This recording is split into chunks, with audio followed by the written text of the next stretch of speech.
webinar hosted by the CLEO Institute. My name is Salome Garcia, and I am the CLEO Institute Policy and Campaigns Manager, and I also direct the Florida Climate Pledge, which is our statewide education campaign. So within the next hour, you are going to hear from an incredible lineup of grassroots leadership from across the Tampa Bay area.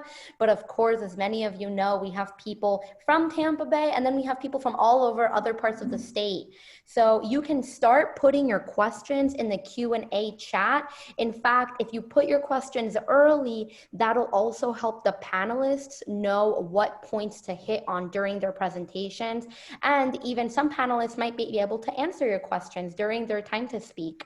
But before we turn it over to our panelists, I want to turn it over to our Florida Climate Pledge organizer, Mary Liz, and she'll tell you a little bit about CLEO and a little bit more about some information.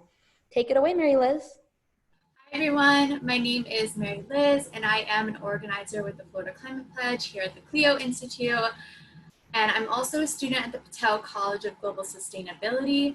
Our whole intention with this webinar is to really uplift voices who have a little bit more expertise on issues relating to racial inequities as they relate to climate change. And so now we will go ahead and take some time to quickly introduce our speakers for this evening. And so if you guys could go ahead and share your name and the organization or the institution you're with, that would be great.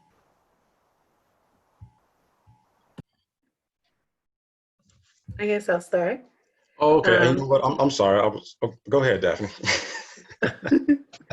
Oh, are we going in order of presentations, or are we just giving a brief kind of intro right now?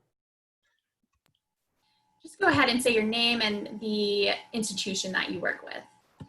Right. Everyone, hi. I'm really happy to be here this afternoon and listen and learn with you all. My name is Daphne Green, and I work for the City of Pinellas Park as their Health and All Policies Planner.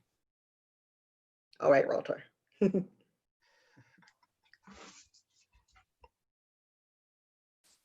got to unmute yourself, brother. I've done a billion of these, and I do this every single time. Good evening, everybody. My name is Walter L. Smith II. I am a civil and environmental engineer. I'm working with as the coordinator for Organized Florida and their Disaster Resilience Initiative program for Tampa Hillsborough County. And I have 20 years in the field of environmental engineering and dealing with the issue of environmental impacts on communities and community development. I'm very glad to be here to share this information with you and to listen to my colleagues and to listen to some of the questions and statements that many of you have this evening. It's on me now. You should have let me go before. This is your turn, Andre.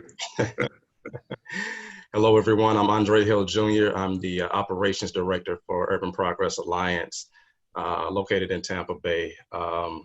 We've served the community for about 4 years now, galvanizing community members and within and without the community on economic empowerment and various grassroots projects. Awesome. Thank you, speakers. We really look forward to hearing more about the organizations and the institutions that you work with. And let me get to the next slide. And so before I hand it off to our speakers who will be doing most of the talking during this webinar, I did want to dive a little deeper into climate change in order for us to better understand the climate crisis and how it relates to racial inequities. And so just to give you guys a background on the CLEO Institute and the organization I work for, we are a nonprofit, nonpartisan organization dedicated to climate education and engagement. And so we have several partnerships with science-based organizations like NASA, the CDC, and the World Health Organization to ensure everything that I'm about to tell you is completely backed by extensive scientific research. And so there's overwhelming scientific consensus that 97 or more of actively publishing climate scientists agree that climate trends over the past century are extremely likely due to human activities. And so hotter temperatures are going to impact us drastically. So they're going to impact our health, the economy, migration, food and water accessibility, as well as biodiversity and extreme weather events. And so for us in Florida, this would mean stronger hurricanes, sea level rise, and extreme heat. And so now I'm going to take you back in time to your elementary science education class to review what the greenhouse gas effect is. And so the greenhouse gas effect is a completely natural process that helps maintain the temperatures so life can thrive here on Earth. Without it, we would be living in an icy tundra. And so incoming energy is light, mostly is light from the sun that enters our atmosphere and is equivalent to the outgoing energy reflected into our atmosphere, and which is then trapped. And so this is considered the blanketing effect. And so the problem is that there's too many greenhouse gases built up in our atmosphere. And so greenhouse gases would include carbon dioxide, which is the most commonly emitted, fluorinated gases, methane, nitrous oxide, and water vapor. And I'm sorry for the white screen on the right there. Our video was having some malfunctions. And so before I start on this slide, I just wanted you guys to go ahead and comment in the Q&A box what percentage you think the US gets its energy from fossil fuels. And so greenhouse gases come from burning fossil fuels. This includes the burning of coal, oil, and natural gas, so we can drive our cars and use electricity on a day-to-day basis. And so when we burn fossil fuels into the air, it releases carbon dioxide, which is causing our planet to heat up at a much faster pace. And so I know that wasn't enough time for you guys to really answer, but the answer actually is the US gets 81% of its energy from fossil fuels. And so one technique that we use to extract oil from the ground is offshore oil drilling. So basically, this is a process of drilling into rock beds beneath the ocean floor to extract our fossil fuel reserves. And one example of how a project like this can go terribly wrong is back in 2010, the Deepwater Horizon oil spill had some type of explosion that caused millions of gallons of oil to leak into the Gulf of Mexico. And you can imagine that this impacted livelihoods and marine ecosystems, as well as the fishing industry, tourism, and even human health. And so due to an excess of greenhouse gases in our atmosphere, the last 5 years have been the hottest on record. Record temperature levels lead to warmer waters, which is actually fuel for really strong, more intense hurricanes. So this can lead to things like heavier rain, strong and higher storm surges, which can end up ultimately leaving communities devastated, as you can see there on the right. And so this next couple of slides are going to go into further detail about climate change and how it relates to public health. And so extreme heat is going to cause a multitude of health issues, as you can see on the left there. And people who are growing our food and spending time outdoors are going to be the most vulnerable. And rising temperatures are obviously extremely uncomfortable for us, and they can even, lead to potentially deadly, it could potentially be deadly for humans, but insects actually really thrive in these higher temp environments, and they can spread diseases. And so what's worse is that children are the most vulnerable to air pollution. So as temperature increases, our air quality decreases, causing ground level ozone, which is just a fancy term for smog.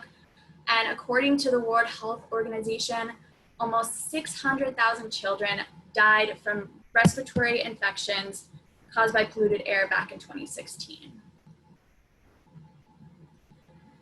And obviously it's impacting us physically, but it's also impacting us mentally. So hotter temperatures are going to lead to things like agitation, which can cause more incidences of violence and crime. And in addition, extreme weather events are going to cause hurricanes, or extreme weather events that cause hurricanes can cause PTSD and even anxiety.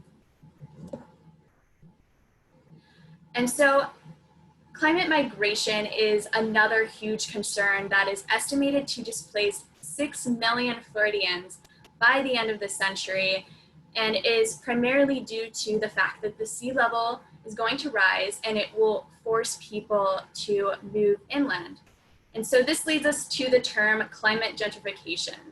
And it's to describe the fact that affluent and wealthy individuals are going to have an easier time moving and adapting to climate change by purchasing land on higher grounds, while less privileged communities are going to be displaced and remain on the front lines of the climate crisis.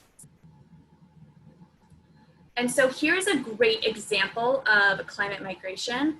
So back in 2018, some Central American countries suffered from nearly 80% of their bean and corn crops being completely decimated.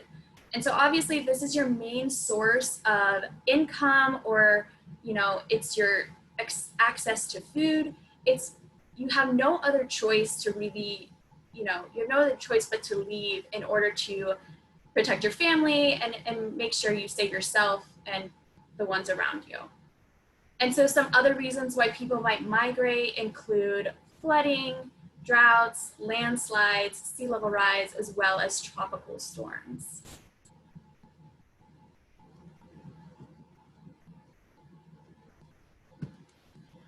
And so food insecurity isn't just happening in Central America, it's also happening right here in the US.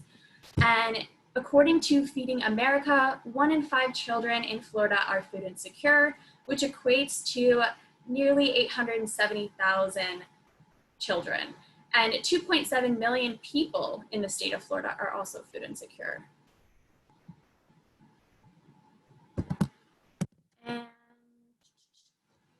so by now, it should be no surprise that Black and Brown communities are disproportionately impacted by climate change. So minority neighborhoods are more likely to be positioned near polluting facilities, which can increase their incidences of health conditions.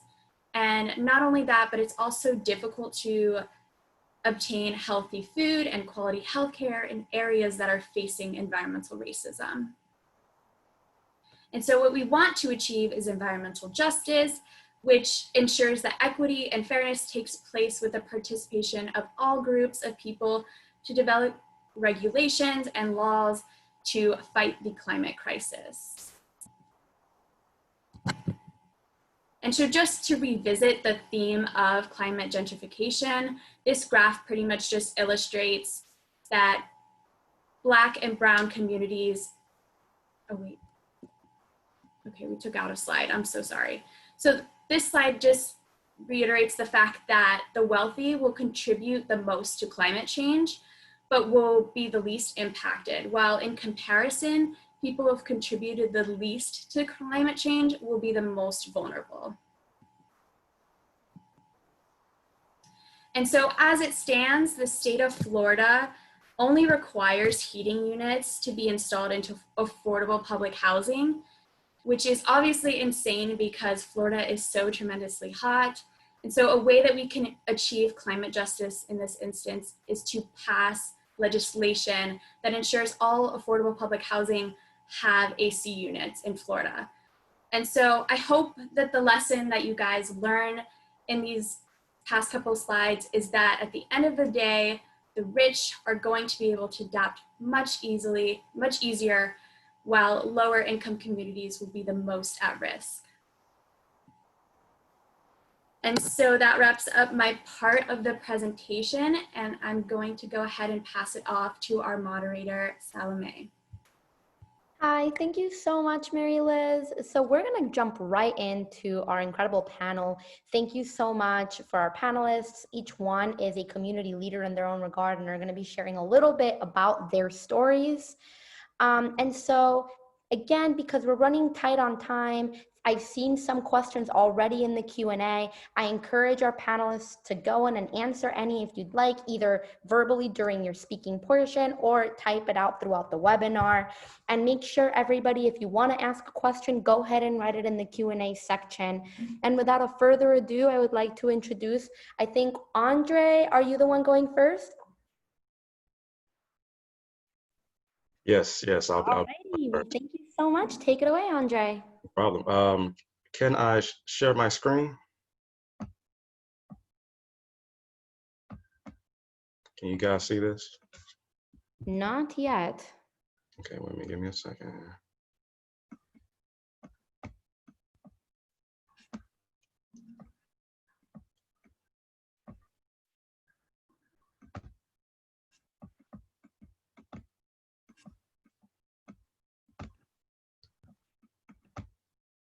And if you're having technical difficulties, we're also happy to share your presentation as well.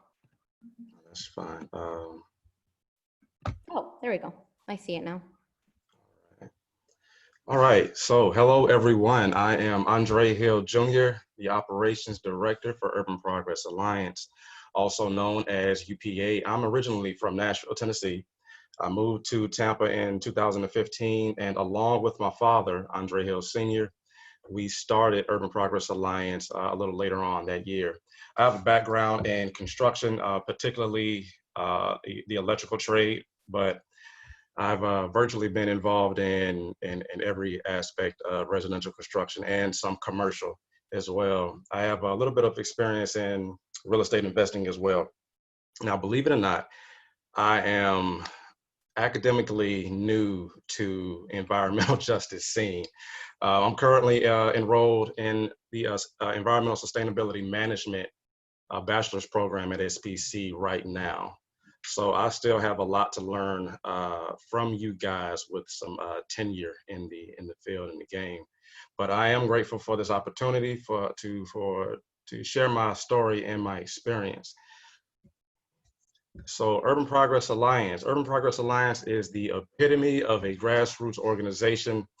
We have served as a networking hub for community members to bring their agendas and their action plans to the table to be heard by the community and anyone of interest. We've created space for financial literacy seminars and business development workshops, and even public Q&A forums like this one for candidates who are running for local office. Here is a photo that we took with Ms. Maggie Anderson, whom is an economic empowerment advocate and an author and a motivational speaker. This is her right here in the middle. She has a wonderful story. I would get deeper into it, but we're a little short on time. If you have time, go Google Ms. Maggie Anderson. It's a very, very inspirational story.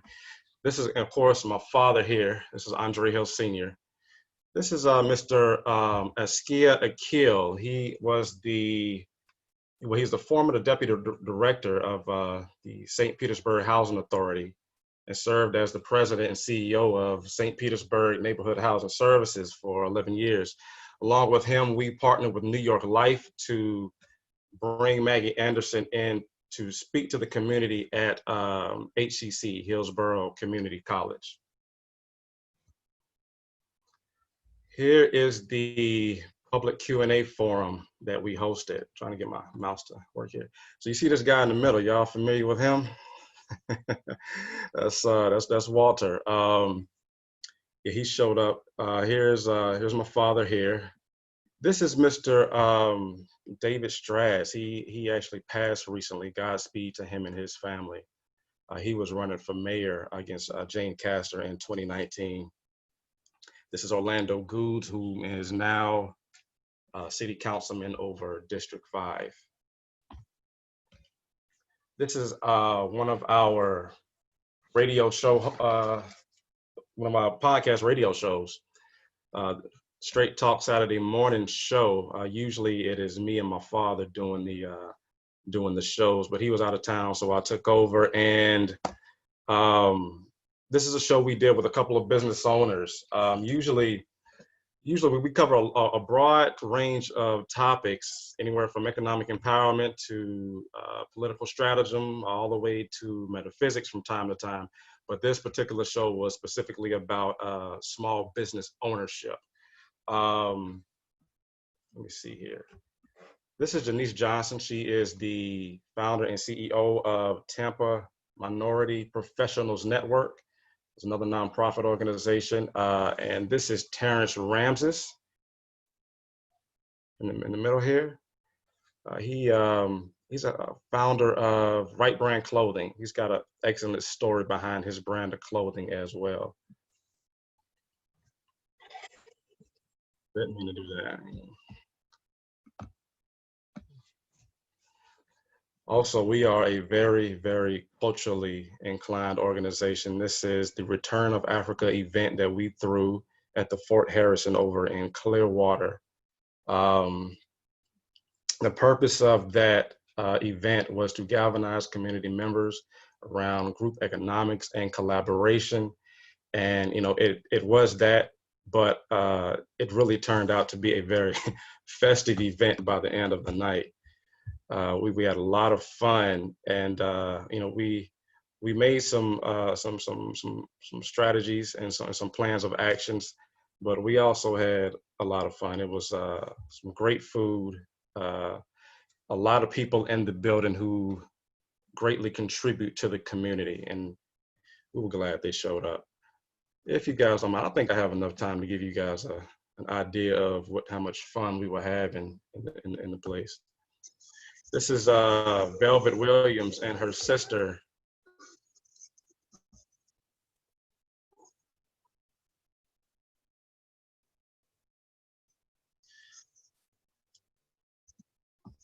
Let's go forward a little bit. Anyway, I caught a bad snippet of it. I apologize. But they were covering We Are One by Frank Beverly and Mays.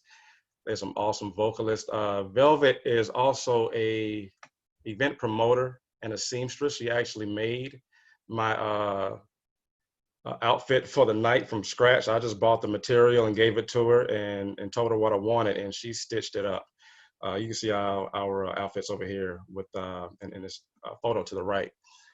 Now, speaking of this photo to the right, now this is me and our former secretary, Miss Anna Jones, but sitting down in the chair here, this is Mrs. Limehouse. She is a key character in my presentation, and I'll talk more about her on the next slide. Okay, so we are strong advocates of self-sustainability and food security. And so we're launching a community garden project right in the heart of West Tampa. And right now we're still raising money for infrastructure, primarily for soil, lumber for beds, and especially funds to install a city water tap for the irrigation on this lot. What you see here is a before and after picture of the lot based on what we had to do for Miss Limehouse. Now, this is Mrs. Limehouse's property, and this is the story behind how we were able to partner with her and launch this community garden project. So in the beginning of 2019, Ms. Limehouse came to our organization, Urban Progress Alliance. She was having problems with this property. Now, she is the inheritor of it, but she was having two major problems with it. One was the property was in probate, and so there was basically some title issues with it, right? The other issue was the house was a bit dilapidated, and so she was being fined by the city for a lack of maintenance. And she's an elderly lady, and so, you know, it's not like she had the ability to go out there and be, you know, cutting the grass and maintaining the property. So what we did was, first thing we did was we went to planning and development and codes department, and we were able to get them to waive the fines against her. That was a fight all on its own, believe it or not. that was a very uphill battle, but we were able to get it done. And our secretary, Anna Jones, at the time, she was a paralegal, so she was able to do some corrective title work and get the property correctly into Ms. Limehouse's name and her family. But we still had to come up with some kind of plan for this property. So we had two options. We could either develop the house or renovate it and turn it into some kind of income producing property.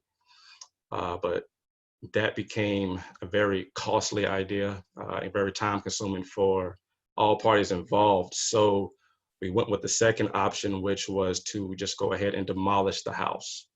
So we contracted with Ms. Limehouse for about 70% market rate to demolish this house. And we even ended up coming out of pocket probably about $500, but we got it done for her. And she was very, very grateful and elated. So now, parallel to all of this, this is going on pretty much all 2019. In parallel to this situation, I was desperately looking for a suitable lot to develop a community garden on. And now, lo and behold, we have this situation right here in front of us. And so we approached Ms. Limehouse with the proposal, and mind you, she's a very sweet elderly lady, and she sounds, she has the posture and the voice of anybody's grandmother. And she said to us verbatim, she said, "Baby, I don't care what you do with that lot. Whatever it is you need me to do, I'll do it." So we were able to draft up an assignment of agency agreement and a $1 lease per year with her. And we have the go ahead and develop our community garden. We also went through the very, very, very extensive process of attaching a special one-use zoning application to the lot. So it has a commercial zoning and a special one use for urban agricultural endeavors. So we are squared to go full steam ahead with the community garden project. Again, I want to put emphasis on the fact that we are still raising funds for the water tap. If anybody is interested in donating and helping us out with that, I will put the link in the comment section. Or if you want to visit www.upall.com, that's upall.com, and just and donate whatever you feel is in your heart. So, okay, so that is UPA and our endeavors. So I believe on the agenda, the question was, so what do I think needs to be addressed and what should happen? All right, so regarding climate change and systemic racism.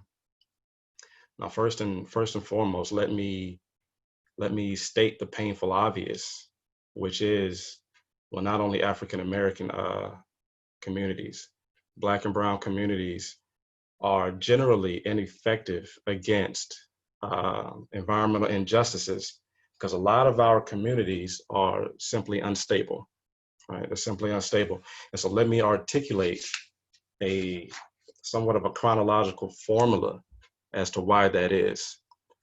First and foremost, gerrymandering, which has been going on since I say about 1820. So you're talking about 200 years now. Redlining, which has been going on since the 30s, particularly in communities of color, and also economic gentrification, which has been going on since pretty much since the 70s and early 80s. All of these things equal fractured, underserved, and low-income minority communities, which again generally renders us ineffective against environmental injustices, because for the most part, people in these communities, well, us in these communities, we are primarily concerned with the day-to-day survival. So when we're dealing with a natural disaster and or a man-made disaster, Our primary concern is what's in front of us at the moment and how we're going to transition to the next situation of stability. So what I suggest, what I strongly recommend that we do as a local, national, and even a global community, regardless of your political party affiliation, your race and or religion, is we have to advocate for and tangibly contribute to the development of minority-owned and controlled microcosms/communities. All right. Specifically encourage ownership of residential, commercial, and even industrial property. Ownership of property is what stabilizes communities, right? It goes hand in hand with any political endeavor as well. So this is where an area of focus should be. Now, I don't know how to make it trendy.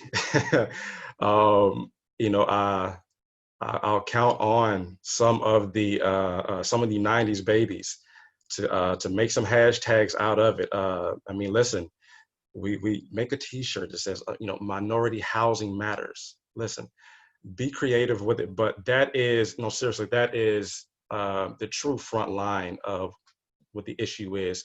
Now, of course, that is a long-term solution. Of course, it's a primary solution, but it's a long-term solution. What I think is more feasible in short term is everyone's going to have to support these minority-led environmental justice organizations. Take, for instance, I'm going to spoil something for you, Walter. He has started the Tampa Bay Disaster Resilience Initiative. Did I get that correct? I'm gonna need you to shorten that to an acronym. I'm gonna acronym it from here on out.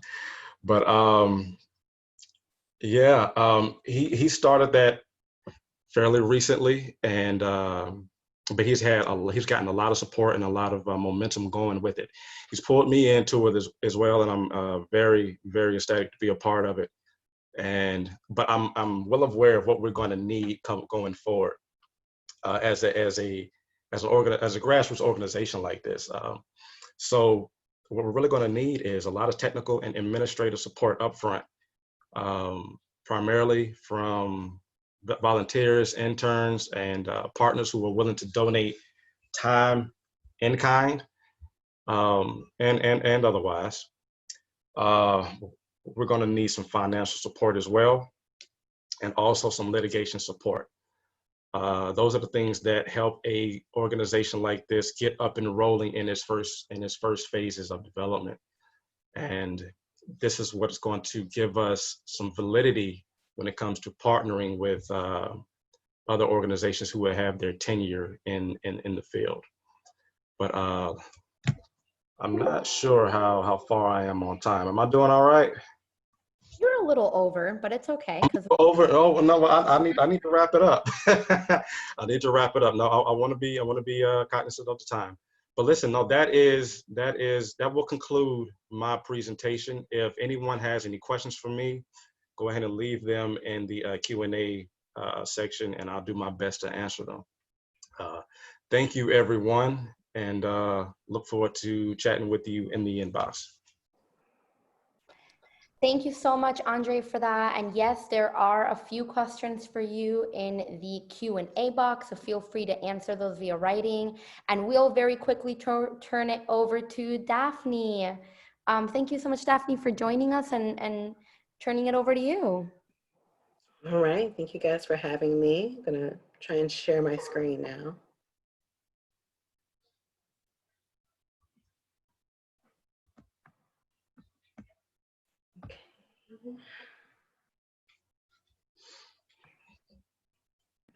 Oh, and also just a quick note for the panelists to keep an eye on the chat, because I send friendly time checks on the chat as we continue. That way you can keep an eye on the time. All right, sounds good. Can everyone see the screen correctly? Yes, we can. Awesome. Well, thank you guys for having me. Thank you for being here today to kind of have this conversation about climate change and systematic racism. Definitely going to jump right on in and tell you a little bit about myself. So I am the Health and All Policies Planner for the City of Pinellas Park, and I work as a function of the Health and All Policies Pinellas County Collaborative. And that project has been funded by a Foundation for a Healthy St. Petersburg, and that foundation partners with the Department of Health in Pinellas County, and also with For Pinellas, which is the NPO for Pinellas County. And we're very much so interested in implementing health and all policies at a countywide scale and in the whole county. And we're wanting to do that in St. Petersburg. We have a health and all policies planner in St. Pete. Her name is Cassidy Manansky. And we also have a planner who's located in, her jurisdiction is over the unincorporated portions of Pinellas County. And her name is Caitlin Murphy. And they're both wonderful ladies. I think that we have a wonderful project that we're trying to implement. And I think so many communities, when considering health equity, should really think about institutionalizing a project such as Health and All Policies, because it helps to really engage community leaders, engage government leaders to have a more conscious effort in ending racial and income-based inequities that we're seeing in the age of COVID-19. And I'm going to talk about a little data that's going to show that. But first, just to give you guys a bit more background on Health and All Policies. I need to move this really quickly so I can see. So the goals for Health and All Policies is, and I went back. So the main goals for Health and All Policies, again, sorry about that, is to encourage our leaders to better consider the health impacts of their decisions, of their policy-making processes, of their infrastructural changes, kind of think about how these decisions they're making are having a positive or a negative impact on health. We do that by presenting them with data, usually health or equity data, demographic data, that can help us understand where our priorities should be in regards to trying to reduce negative health outcomes. And so we are very much so focused on embedding health considerations, health data, and consistently monitoring health measures and our decision-making processes, and making that the normal way of doing business, because healthy public policy will allow us to prioritize on those health issues that we know the community is aware of, and that we know that our government leaders are aware of and wanting to tackle. And this involves creating a collaborative approach, because many departments in a local government level, they are working usually in silos and not even aware of the impacts that they're having on the community and on public health. So it helps to break down silos and get departments to work together in order to reduce redundancies in delivering government services, which causes inefficiencies, and also to maximize, again, on those health impacts, because they're playing on their strengths instead of working not together. And so a big champion, a big focus of Health and All Policies is the social determinants of health, because when we talk about the social determinants of health, we're able to move the focus from what most people think is the main contributors to health and to equity, which they think is usually just diet and exercise. But the social determinants of health informs us that the actual environment around us, be it the natural environment, the built environment, the cultural environment, the economic environment, all these environments around us and those factors have an impact on our health. And that's been brought up so far today by the panelists. They've been great about talking about impacts of housing, talking about gerrymandering. Redlining is also a situation that's happened to Black and Brown communities throughout American history, and has made it so that African Americans are usually placed in neighborhoods that are lower quality, have lower land values, are more closer to brown fields and other negative environmental factors. Well, having that exposure to those negative factors, that has an impact on your health, because like Mary Liz was saying earlier, being closer to pollution, if you're in a neighborhood that's close to a highway and you're consistently breathing in the CO2 exhaust that you're exposed to, that's going to influence your health. That's going to lead to respiratory disease. If you're in a neighborhood that's not very safe, we see community safety as one of our social determinants of health. that causes stress, which leads to more chronic disease, leads to reduced mental health. All of these things really, you have to look at it holistically when you think about health and equity in order to make the best impact. And so that's why the need for an actual planner in a place of a health and all policies position is important, because there's a need to look at a great deal of data, look at a great deal of influences that may be happening to a community. And so when you think about our frontline communities that are more susceptible to those negative risks to climate change, housing is absolutely a big issue. And during COVID-19, I would say even more so, because we're seeing an increased risk of losing housing. There's a great deal of housing instability at the moment due to loss of income, loss of employment after the COVID-19 pandemic. And I'll talk about more data on that soon. Another factor is, again, air and water quality, situation of Black and brown neighborhoods being in less desirable spaces that creates that situation. Income is another important factor to consider, because in the face of a climate change situation that's caused extreme weather events, you usually need disposable income to see that situation through. And in the case where you've experienced a loss of income, then you're less likely to be able to persevere in that situation. And also, if you've lost transportation, you're less likely to be able to evacuate if there's a need to evacuate. Education is important, access to care and family and social support, and also feeling safe in your community are other important social determinants of health. And so when we think about the social determinants of health and how this impacts health, we look at this kind of data that we see here, and we can see in these health outcomes how differences in exposure to negative environmental factors, exposure to those more poor quality health determinants that leads to poor health outcomes. And so the outcome we're seeing here is in COVID-19 case rates, hospitalization rates, and death rates. And this data has been collected by Unite Pinellas. They did a great job of taking Department of Health data that the Florida Department of Health has gathered, and Unite Pinellas did a great job of comparing it by race. So when you're looking at these I'm sorry, with my R's right now. When we're looking at these race ratios, each ratio has been compared back, the minority group has been compared back to white populations. And so Unite Pinellas looked at Pinellas County, and for this, since Memorial Day, we've seen increases in cases, and we've seen that there's disparate data, and that African Americans are up to 3 times more likely to succumb to COVID-19 than white residents. Hispanics are nearly 2 times as likely to succumb to COVID-19 than white residents. And that's a disparate number when you look at the bottom, and you can see for the whole county, the African American population only accounts for 11% of the population. And then Hispanics only account for 10.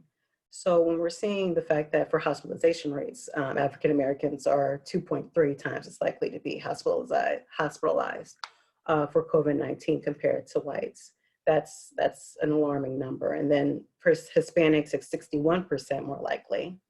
And then for death ratios, we're seeing African Americans are dying at a rate of 1.15 times more likely than white residents. And Hispanics are dying at 30% times more likely than white residents. So when we see this kind of data, this is what we would say to our government leaders. We would take this to them and say, there's a disparity, it's along racial lines. How can we look at how we're providing services to this population and improve it in order to reduce these disparities? And so we know these disparities exist. Again, there's differences in vulnerability and exposure of our groups, of our minority groups, of our low income groups compared to the majority and those who are still employed and having higher incomes. So the minority groups we know are experiencing more vulnerability because they're more likely to be experiencing a pre-existing health condition. And they're also higher exposure because they're also more likely to be working a lower wage job or a service job or something along those lines, where they're on the front line and having to work, as opposed to Mr. Bunny Slippers here, who gets to work from home. So when we think about these different factors and how they're increasing someone's vulnerability to vulnerability and their exposure to these negative environmental factors, we really want to think, again, holistically at what they're experiencing in order to see how we can remedy the situation. And so we think about, again, another important or a reason why to have health in all policies is because of our focus on putting interventions for health and equity in the upstream as opposed to in the downstream. So this kind of, if you want to take another way of thinking about this, say you're going to the doctor. You usually go to the doctor when you are very sick, when it's the worst of the worst, you know, or maybe you didn't wait to the worst of the worst, but you felt the symptom and it's past the point of prevention. You're actually experiencing the symptom and now you have to go to the doctor. Now you're in the downstream. Whereas in the upstream, the way to prevent having to go to the doctor is eating well, exercising well, and exposing yourself to those more positive environmental factors and the social determinants of health. And I love health in all policies because it allows us to move the shift in thinking and have our partners think instead of being reactive to situations where we need to act and improve health outcomes. We're being proactive about it. So we're thinking about all the different sectors in our jurisdiction, whether they are public health related or not. Again, it's social determinants of health. What you think impacts health or what you think doesn't impact health actually does. So when we think about economic development departments or public works or community redevelopment, all of these sectors that think that they may not impact health, they need to start to, you know, embed in their processes and in the early stages of their processes, how they may mitigate root causes of negative health outcomes in order to prevent them in the downstream and also prevent the need to pay for the healthcare costs of dealing with those issues. With health and all policies, I'm showing here a logic model. This logic model is one of the tools we use for, you know, thinking more upstream and kind of visualizing over the process of a project, plan, program, policy, whatever we're working on. How we can focus in on the inputs and activities to reach the desired outcomes that we want to reach. So I've been talking a lot about housing, so it's no surprise we have a logic model for affordable housing here. We can see the different types of inputs and activities that go into creating those long-term outcomes associated with having a stable supply of affordable housing. So I love looking at this, and I want to ask if anyone, you know, is thinking, how can we, if we were to change this instead to climate change, what would be some of the activities that would go on here in the activity stage, and what would be the kind of outcomes that we could see if we were thinking about climate change? What are some activities that we would do in order to remedy those situations? And now the chat feature has been activated, so feel free to put it in the chat.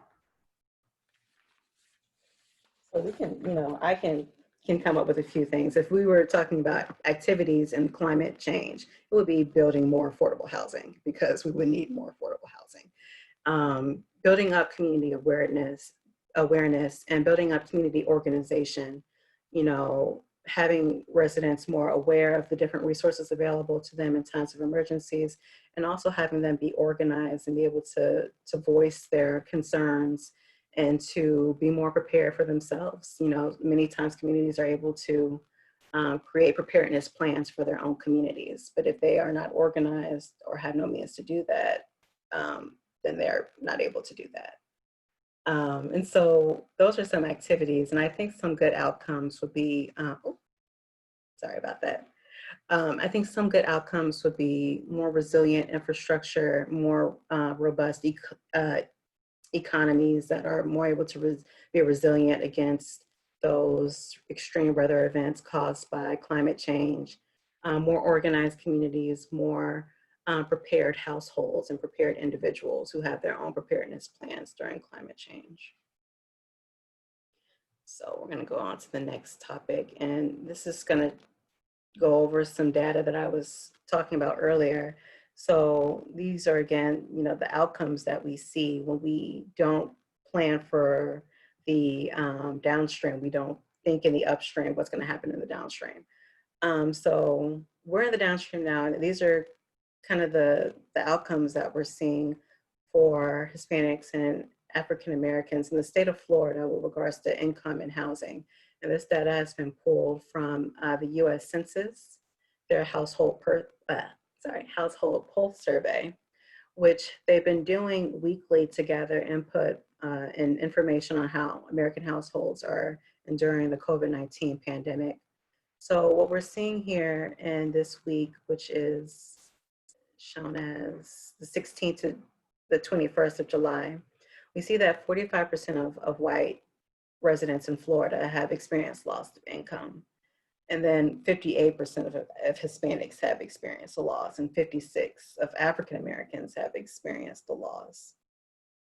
And that goes back again to the vulnerability of these groups, them being in those lower wage jobs, maybe service related jobs or retail jobs, where they are more inclined to be let go, or just needing to find different income, or find different employment because they're being exposed and they know that they have it as some sort of health situation that they're not comfortable with. So then they go ahead and switch a job, but that also, they lose income for a little while. But these numbers, that obviously shows a difference between how Hispanic groups and African Americans are experiencing the COVID-19 pandemic compared to white residents. And then for rental payments, when we see housing stability with regard to rent, we see that 21% of white residents in Florida have reported either feeling slight confidence or no confidence at all in paying their next month's rent. Well, for Hispanics, it's 51%, and then for African Americans, it's at 34%. So this is a cause for concern, and we want to really think about what this is going to do in pending months, especially when we're in a situation where we're in the hurricane season, and people may very well be in great need of their housing. And if they are in a situation where they lose it, then they're going to be even more exposed to COVID-19 and even more vulnerable. And so when we think about these impacts kind of happening, this is, how my high mind works all the time, just thinking about the different layers of impacts that are occurring. It becomes much more harder for those frontline communities that are hit hard by COVID-19 to kind of face climate change issues, because they're not only experiencing illness due to COVID-19 or job loss, they may very well be experiencing a loss of loved one, which causes stress and can cause reduced mental health. It can also, or another situation is reduced ability to cover healthcare costs, groceries, and utilities due to reduced income, and then ultimately loss of housing. These things, these kind of impacts can very much so wear down a person and make it more difficult for them to, during extreme climate change events, cover emergency costs, participate in response efforts, and also to make the healthy choice, because it's no longer the easy choice. And when I think about all of this information and what's been discussed so far, I think, when we think about what priorities we should be setting for our frontline communities, I just think housing is a especially important factor to consider, especially with building up community trust and reducing racial tensions between communities and police enforcement. And then organizing communities, again, making sure that residents are not only organized within themselves, but also feeling comfortable with participating in the government process and educating themselves about what's going on with their government and the decisions that they're making, because oftentimes they are not included in these decisions, and it it can tend to leave them on with the shorter end of the straw, if that makes sense. And so when I think about other important things, other priorities, it's the need for more programs such as health and all policies. I think that we need to definitely get more people into local government to think about our frontline communities. We need people who are going to advocate for equitable living, equitable policy making in order to bolster up our frontline communities and improve their access to health services and social services. And so that's all I had. That's the end of my little bit, and I'm leaving you all with our contact information. So if anyone is interested in learning about what the other HIAP planners are doing in their jurisdiction or what I'm doing at Pinellas Park, there is our information for you all. So thank you. Thank you so much, Daphne. And David in the chat also asked who is the designated person in Hillsborough County. So if you have a Hillsborough County person. I actually don't know. I should know, but I actually don't know. But I think I'll try and find out. Awesome. So yes, there is some other questions for you, Daphne, in the chat. So you can take a look at those and answer those virtually. I also just wanted, for respect of people's times, to note that we are going over time because people have additional questions and are continuously engaged. And we still have one more panelist left. We're going to extend the webinar. So please continue to stay on as now we move to our next speaker, who is actually going to be able to answer some of those questions left in the chat about emergency preparedness. And there, Nia, which is one of our high school Gen CLEO leaders in Tallahassee, Walter, asked, what is it like being a Black environmental engineer? So I'm sure you can touch on that as well. So without further ado, take it away, Walter.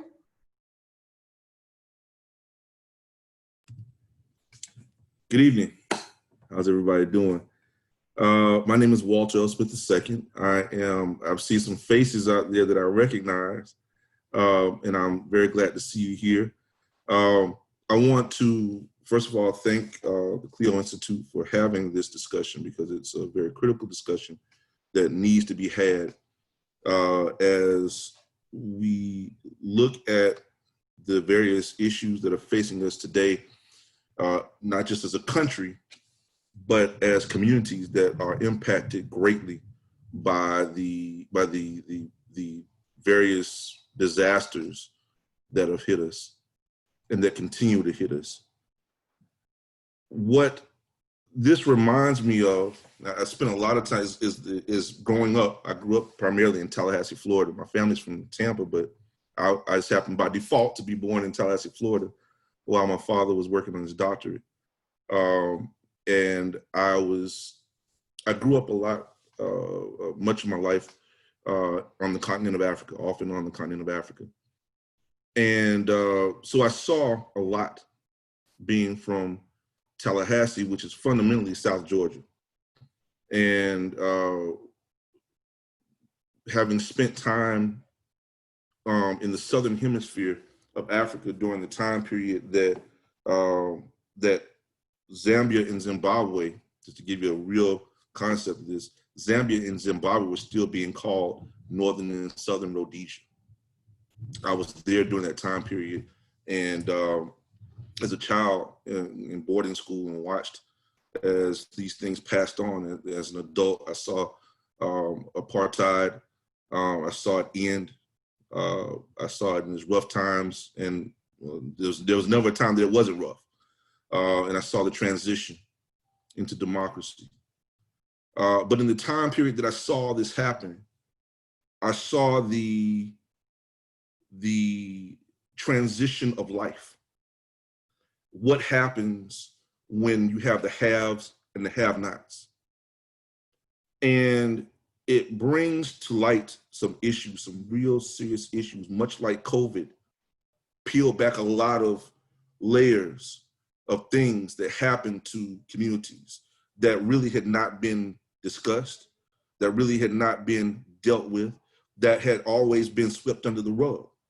And so as we look at the disasters that hit us, it put me back into the mind of what I saw when I was as a college student in the Republic of South Africa.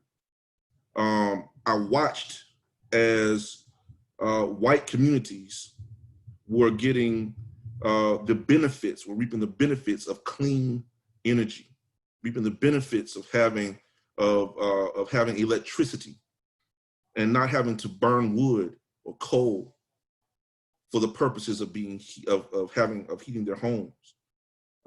They had running water that was not contaminated. Yet the people who were operating that running water, the people who were providing the power for them through workforce, were the very people that they were oppressing.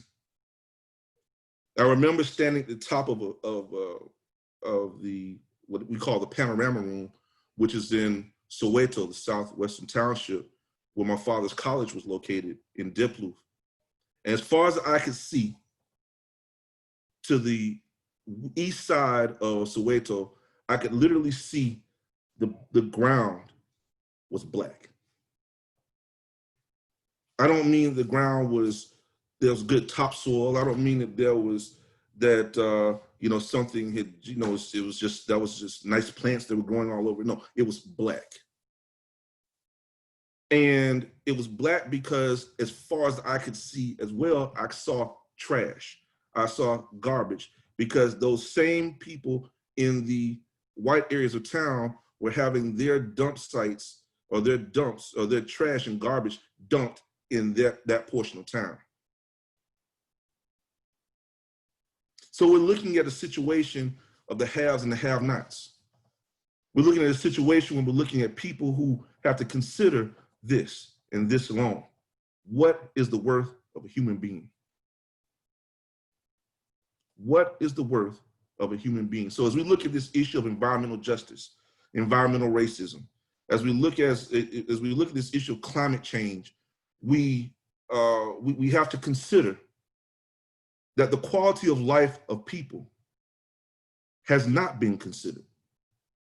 That the quality of life for people for generations has not been considered. In fact, it was very easy for racist governments to take and place Black people and brown people in sides of town that they knew were contaminated.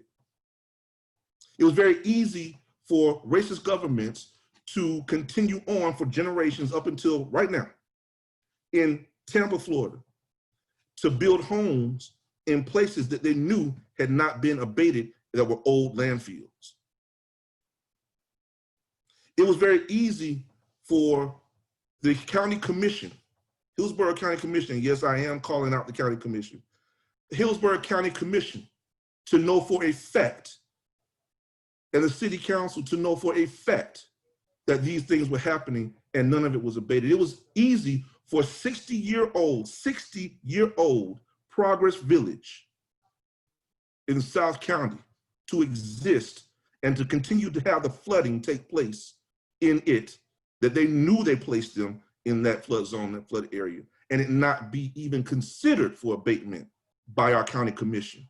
Something's wrong. When you have a mining operation only moments away from that same Progress Village, that from its gypsum stacks, there's soot, that every single day, people are having to clean their patios, their porches, their windows and cars, because that same soot may be, that has not even been tested, that it may be killing somebody in Progress Village and the surrounding area. These are the things that we have to consider, and these are the things that have not been considered. They've not even been given a second thought. So when I ask the question, what is the worth of a human being? I mean just that.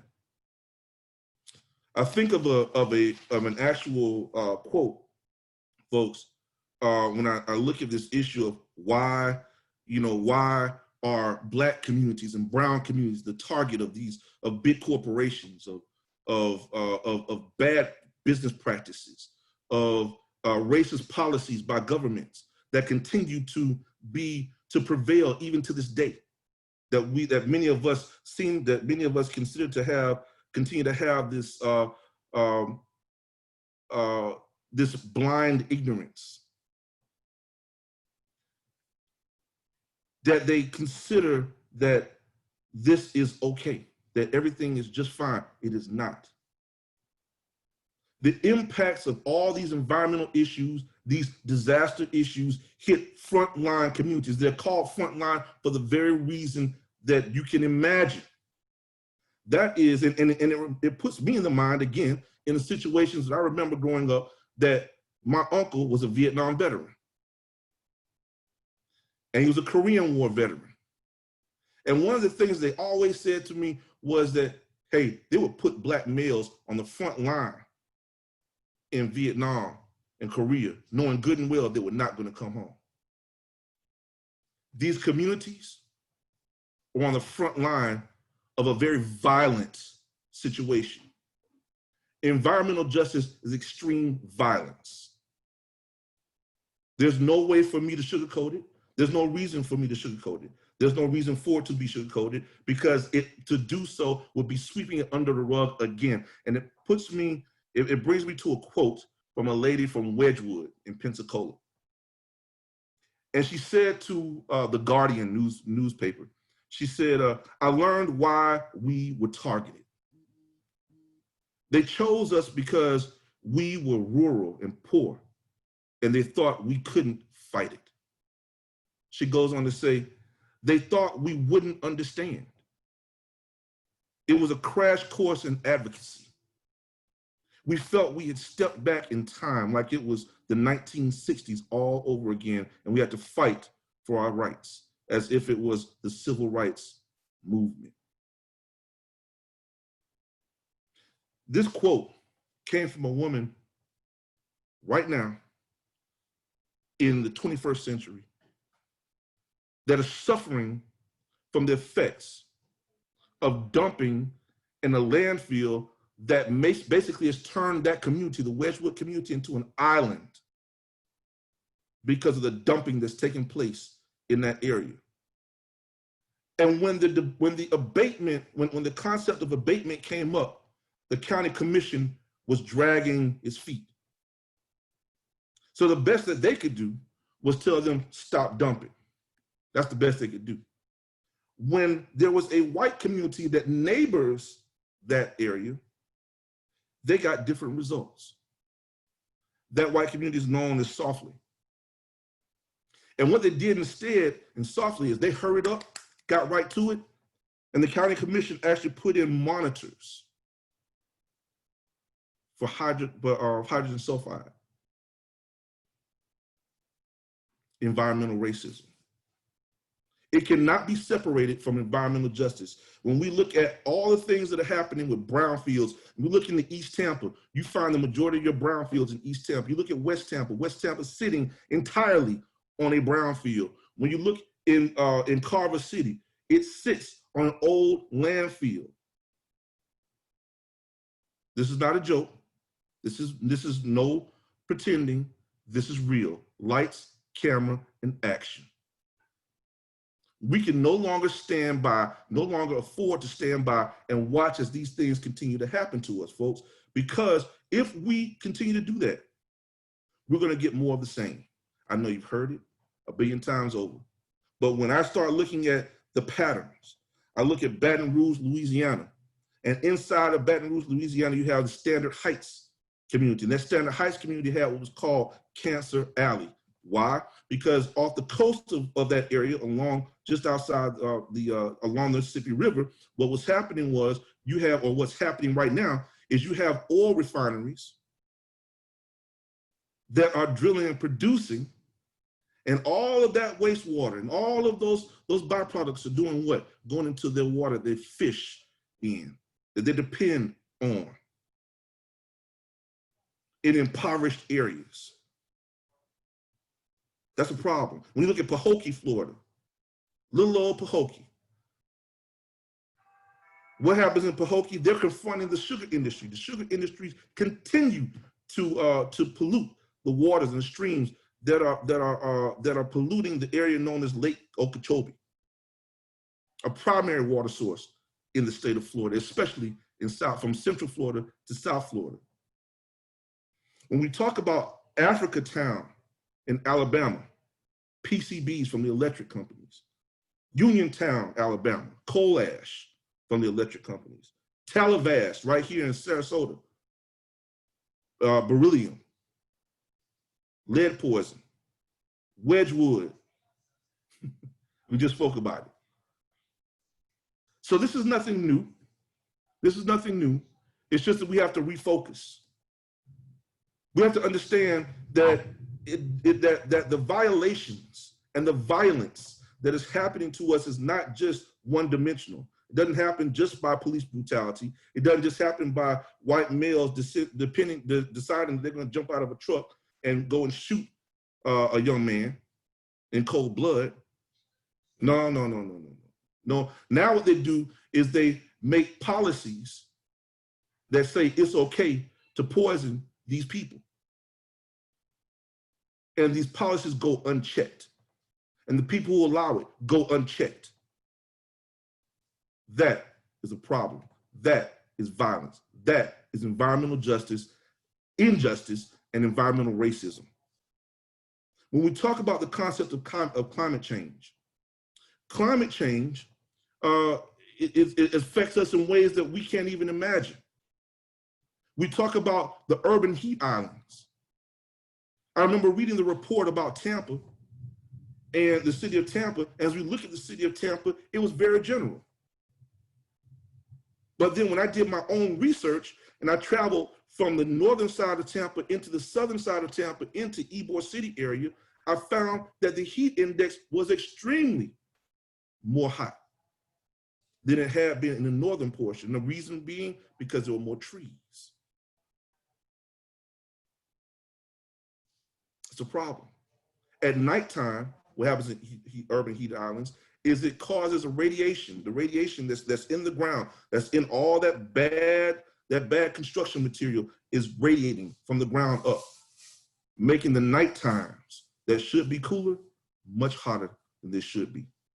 Urban heat islands.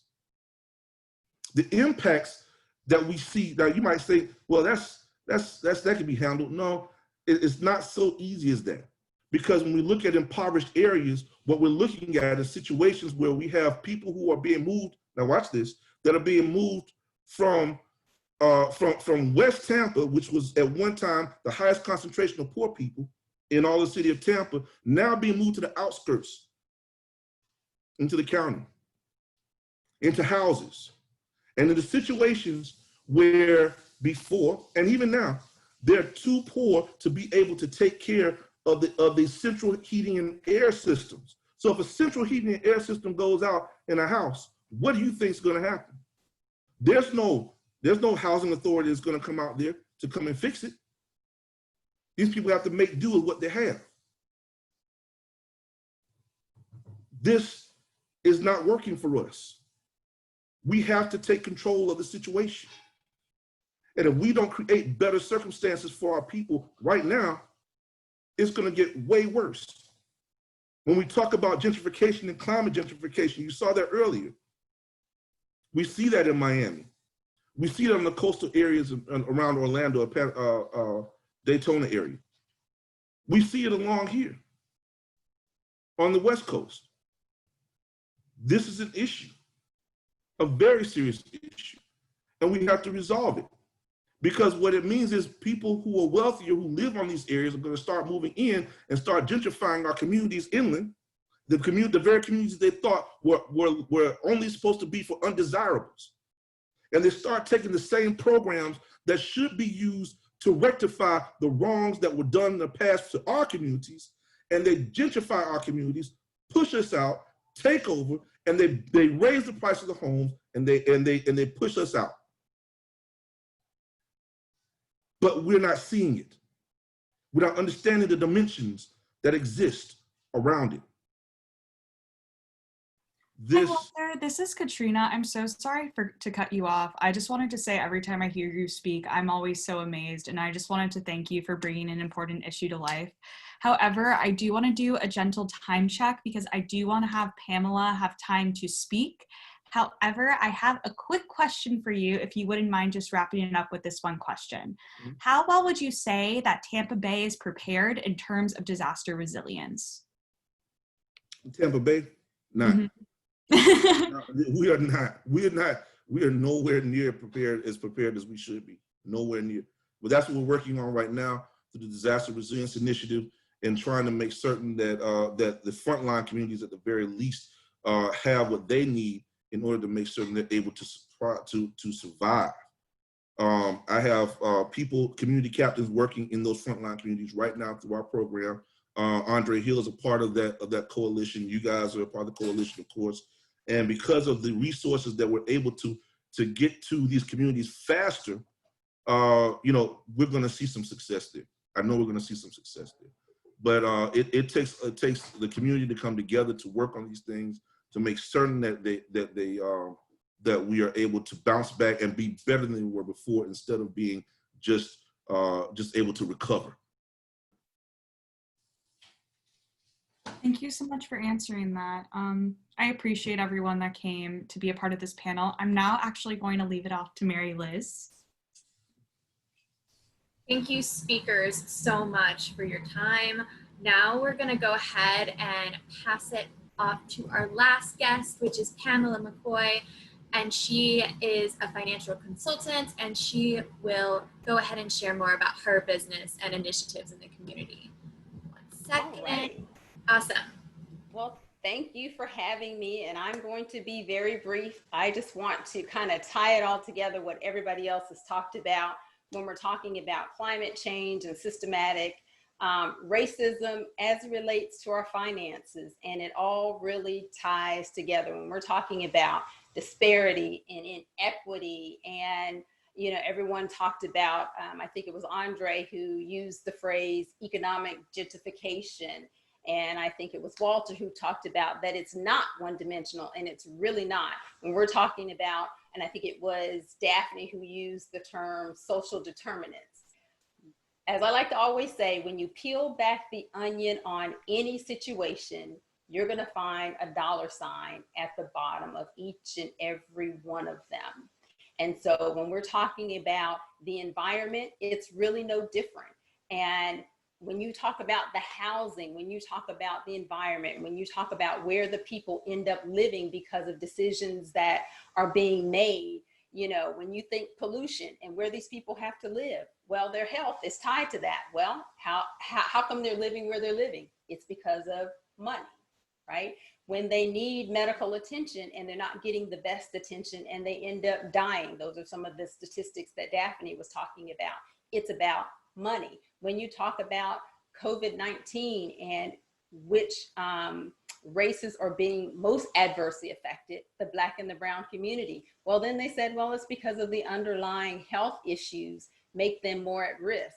Well, what are those underlying health issues?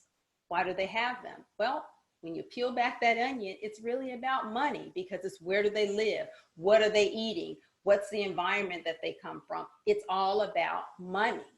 Right? Why are they dying? Well, because they have these issues. And so it's this vicious circle. We're on this hamster wheel and we can't get off. And so it's all really tied together. And stress is a factor, is a factor, is a factor. And I'm launching this product to address some of the stress dealing with low self-esteem. And I'm targeting young girls initially because they're the ones that you got to start somewhere. And they are the ones that take the greatest nosedive more quickly than young boys. But outside of that, if we don't address it when you're young, then it quickly expedites the process into depression and anxiety as adults. And stress, that's one of those other factors that is making us more susceptible to this COVID-19.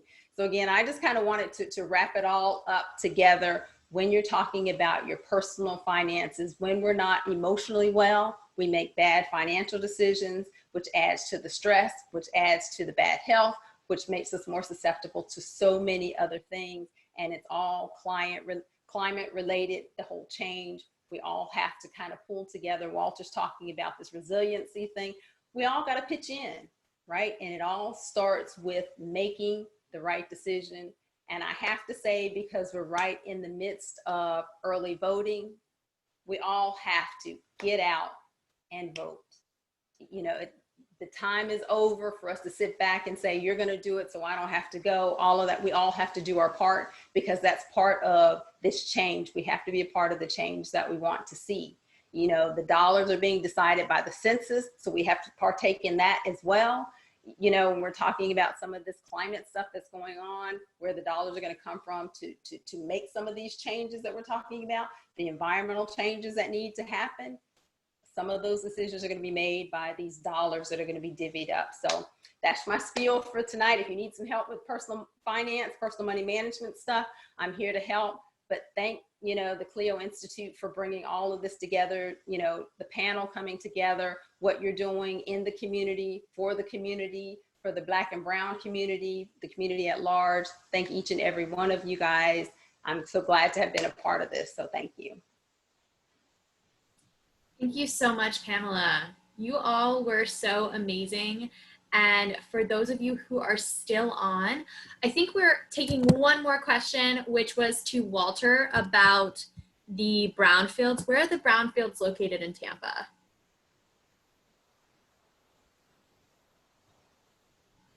Okay. So the brownfields, if you look at the EPA website, you can find them. But you can actually look at places that actually would constitute a brownfield. They just haven't been identified as such. But the predominant numbers of brownfields that have been identified are located in East Tampa, that have been identified. That does not exclude, or that does not include the ones that we know exist in areas in West Tampa, you know, in South County, and in the county. You're talking about just the city, just in East Tampa, but in the county areas, wow. You know, remember, you have mining operations as well in various parts of the east side of Tampa and South County areas. So you really have to take that into consideration, but mostly East Tampa is where you'll find a lot of the brownfields locations. Awesome, thank you. So again, thank you speakers, thank you audience for sticking around. I know we went a bit over time there. So if you guys have any other questions, we will be emailing you a climate racism resource kit, and we will have each of the speakers and panelists emails and contact information for you guys to reach out if you want to ask any other questions or whatever it may be. I think we definitely learned some eye-opening statistics and experiences today, and you know, I'm really grateful that I could have you all join us, and I think it went really well. So thank you. And Katrina, did you have any other closing remarks? I also just want to encourage everyone to sign the Florida Climate Pledge. Mary Liz is actually an organizer for the Florida Climate Pledge. So if you just want to explain to everyone a little more what that is and why they should sign it. Absolutely. So the Florida Climate Pledge is basically, when you go to the website, Katrina, are you going to drop it in the? Yeah, I can drop the link right now. So it's basically a commitment that you are, you know, wanting to make a difference in either the state of Florida or where you live in the area, and make a difference, whether it's, you know, supporting putting a price on carbon. So making sure that polluters pay for all of the destruction that they've done, as well as banning offshore oil drilling. This is really destructive to marine habitats and our fishing industry, as well as tourism. And finally, making the commitment to 100% clean energy by 2050. And so this is obviously something that we need to be striving for if we want to have a cleaner world and a planet that we can all live and thrive on. So we also bring all of the signatures from the pledge to our members of Congress to show that the people of Florida want climate action now. So this pledge makes sure that we are able to get that. But with that being said, I do call this webinar to a close. Thank you so much for everyone for attending the webinar tonight. Goodbye. Thank you. As well. Take care.